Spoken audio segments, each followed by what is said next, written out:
What's going on YouTube and e-bike world?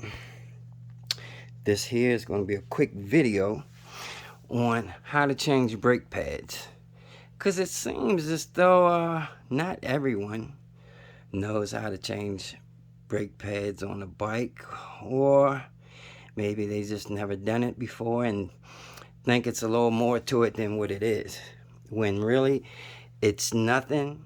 And honestly, it shouldn't take you any more than 5 minutes. This may take a little more than 5 minutes because I'm gonna be explaining some stuff. But honestly, you should be able to change some brake pads in less than 5 minutes, to tell you the truth. But if you're gonna set it up, that takes time. So anyway, check out my little setup. And yeah, I use a jack stand to aid me in. If I'm doing the front, I want that front wheel up off the ground after I put the pads on to adjust them. And I'll show you that later. You know, you can just put pads on and call it a day. But once I put the pads on, I try to adjust them best I can so they're not squeaking and make the least noise. And you can adjust them. Even when you have bad, weak, or low pads, sometimes you can adjust those squeaks and squeals and rubs out of there. But I'm going to replace them on camera. All right, now, like I said, I'm using a jack stand that has that front wheel elevated. And to keep my bike from flipping over, I normally secure it like guide down some kind of way. As you can see, I have a bungee cord coming from the back of my bike to this heavy scooter over there that keeps it from toppling over. And I also have a bungee cord on my handlebars to keep the front wheel straight. All right, so let's get to it. And let me turn on this flash. You see a little better.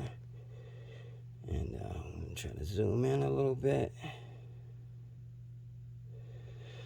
The first thing I do is, because I hate getting dirty, use my little brush and get some of that brake dust off of there. Because you will get your hands dirty just from the brake dust. I mean, these brake pads brake dust just like in your car. You know, brake dust all over the place. So try to get some of that off. I am going to put a glove on one hand because, like I said, this stuff is gets pretty dirty. So the first thing you're going to want to do is remove or loosen the screws. Now, sometimes you can take the top screws off, because there's two ways you can remove the brake pads. You have two sets of screws. This one set of screws holds the caliper to your fork. The other set of screws holds the caliper to the mount. Basically, you can separate them at either one. This time, I'm going to separate them at the caliper mount up top. So the top set of screws. I'll loosen those.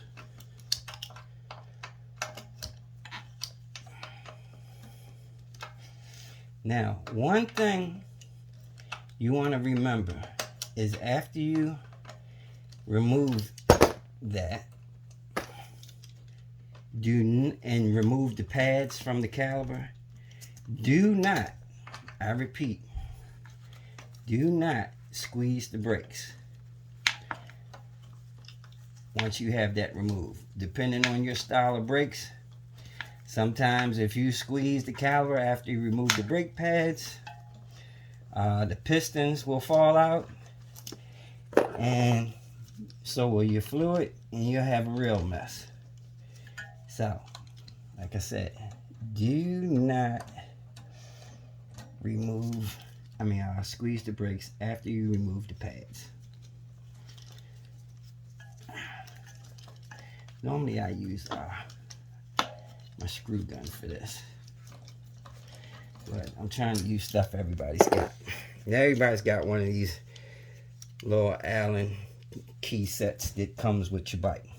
All right, once you do that, you can slide the caliper and the pads off just like that.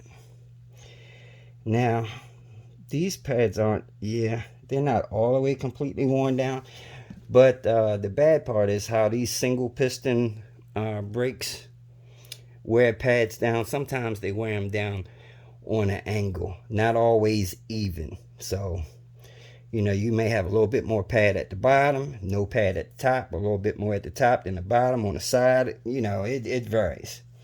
All right, once you do that, I normally like to have my needle nose, but they're in the car, so I'm going to use these wrench here. And you want to open up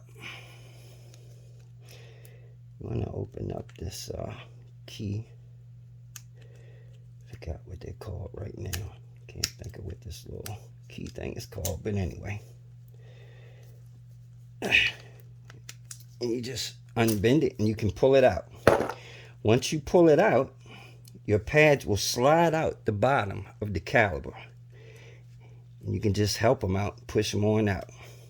Now, there will always be, I'm going to touch it, it's so dirty. See all that dust? There will always be this little spring which keeps the calipers from, keeps the brake pads from rubbing against your rotor. The spring keeps the pistons pushed open.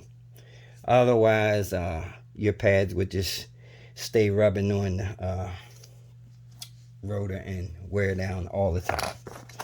Okay, so these are my old ones, and they're not bad. They're definitely not metal. For one thing, I would never let mine get metal to metal, but they are lower on the top, and for that reason, they were starting to squeak. And not only that, I didn't have a lot of pressure when I squeezed the levers because they had gotten so thin. Okay, so these are the new pads I'm going to put in. And what you're going to do, you're going to put that little spring back in between the pads. It goes on like that. It's pretty cut and dry, common sense. And then you're going to want to slide that back up into your caliper. I'm going to get a little bit of this dust out of there.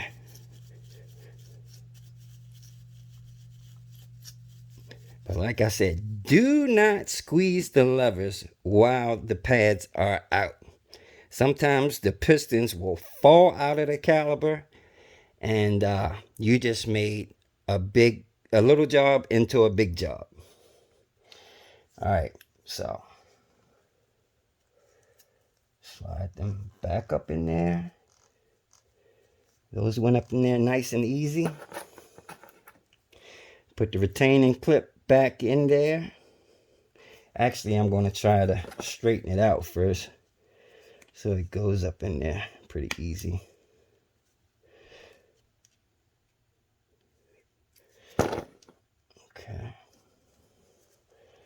And this I always put through from the back side so you can bend it in the front, and it's just not blocking anything when you do that. Okay, just that easy. And bend it back so that the pads can't fall out. You don't have to bend both of them. You can just bend one. All right, now I should have had one handy, but let me see if I got one handy. I ain't got one handy. I got something close. You're gonna need a little small flathead, or let's see, something with a thin edge, because once you put them back in there, as you can see, the pads are, because they're thicker pads now, you have to open that back up, just like on cars. You have to use the C-clamp to push the pistons back. Same thing.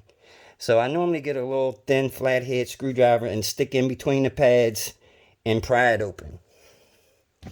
So I didn't have that out here prepared, and we're on camera, so I'm not going to go looking for one. I'm going to use what I got, which is a little flathead bit close by, and hopefully I can do it with that.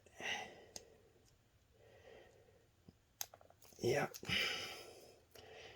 Harder than what it needed to be, but like I said, trying not to waste a lot of time here going to get a flathead from out the garage.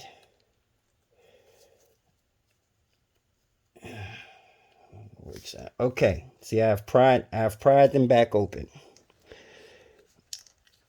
and I use a little flathead tip. Hopefully that's enough.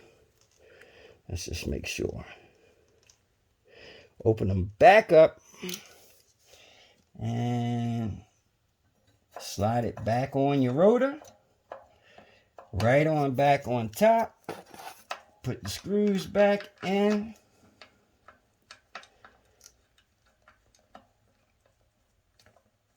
Try not to put the bolts in crooked so you don't strip them. Real easy to do.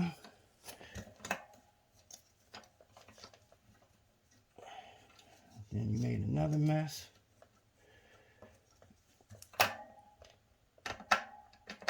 Alright. And the reason why I like to have that wheel elevated, so after I get everything tightened back up, I can make an adjustment. Now, you don't want to tighten your calipers all the way back down in full. You want to leave them loose so we can adjust them. Because these calipers, and the good part about the reason why I think they have different bolts on the top and the bottom is so you can make these adjustments. Because sometimes you may have to loosen these other bolts to make that adjustment.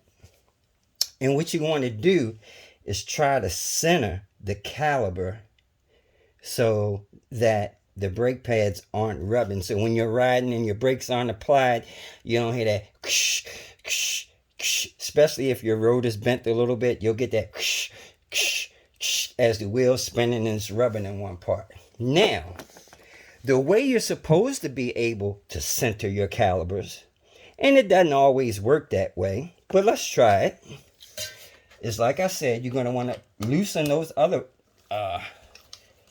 bolts that holds the caliper mounting bracket at the bottom, because that gives you up and down adjustment. These give you a side to side adjustment. The other adjustment moves your caliper up and down. So, you know, see how I can wiggle it side to side? And because these are loose, it gives you a little bit of play like that. Now, when you get everything loose and the calipers are mounted back on there and the pads are in there, you can then squeeze your brake lever. And that's while it's loose. What that will do is it should cause it to center by distributing an equal amount of pressure on both sides, up and down, right and left. So squeeze the brake, and then you want to tighten those bolts back up while you have the brake squoze. And like I said, in a perfect world, that will center everything. And then when you let the brake go, it should be centered and no rubbing.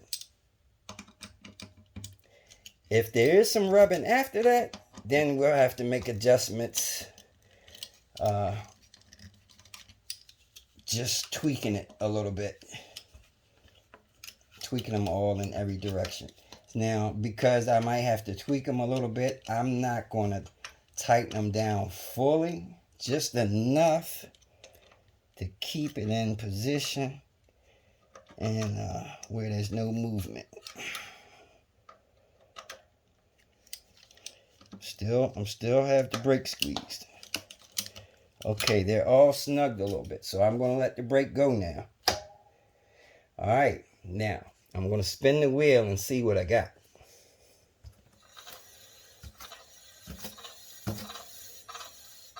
You hear that?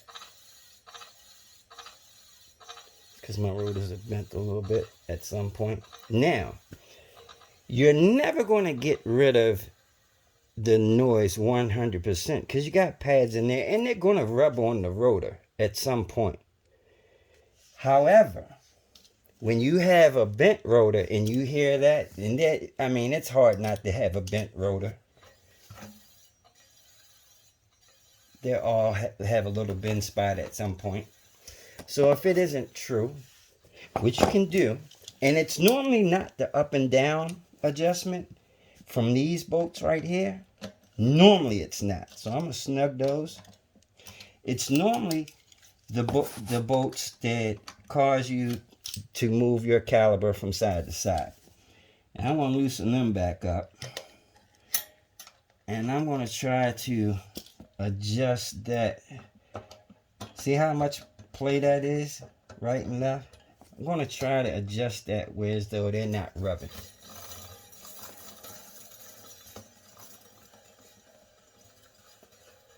At least to the best I can get it.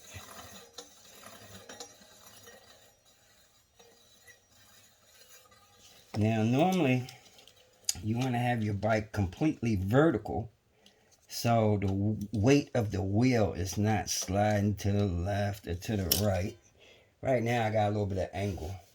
So what I'm going to do is, hopefully it doesn't fall off,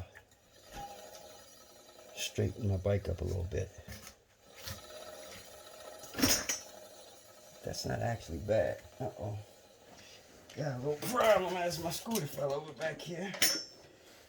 Bungee cord. But, yeah. That's pretty good. As you hear, it's a smooth sound all the time.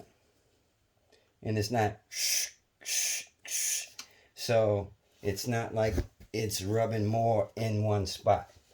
Now, because of those are brand new brake pads and they're thick, like I said, they're gonna touch the rotors. Now, normally, like I tell you, if your brake pads aren't worn all the way down and your brakes are rubbing, you know, as the rotor turns, you can play with that adjustment right to left and you can get rid of that noise totally when you have a little bit, you know, when your pads are worn down a little bit and you can get a little bit of gap in between the pad and the rotor. But right now with those brand new pads, I'm not going to try to go for no rub at all. It's not possible. They're okay. So I'm going to go ahead and tighten it up. Now, I can tell you another trick that I have done in the past. When you have a bent rotor, and let's just say you're out in the field riding and you don't have your true tool, so you can't be truing up your rotor while you're out on a ride, but you do have your Allen wrench tool, you can loosen these bolts that make that adjustment side to side and loosen them just enough so your caliper is like floating. It's basically floating. It's not so loose that you got play, you know, sliding up and down. It's just loose enough that you got a little bit of float from left to right.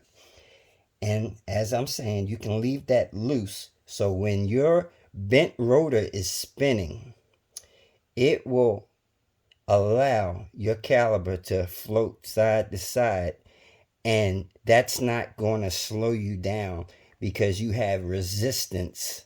As when that bent part of the rotor comes around, you know, slowing you down a little bit because it's rubbing at that one part.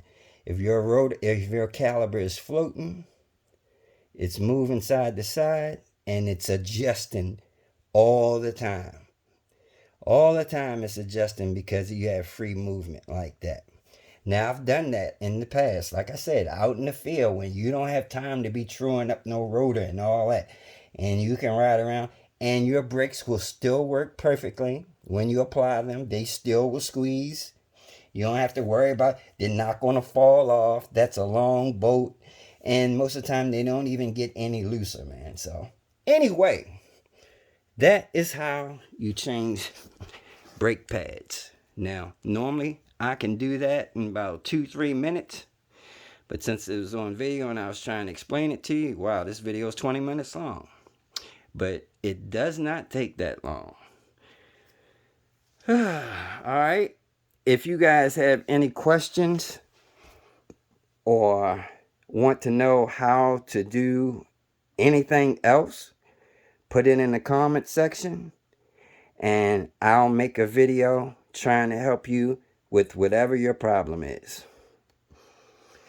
I'm getting ready to go jump in the shower, put some clothes on, and go out here and see if I can catch some of this sunshine.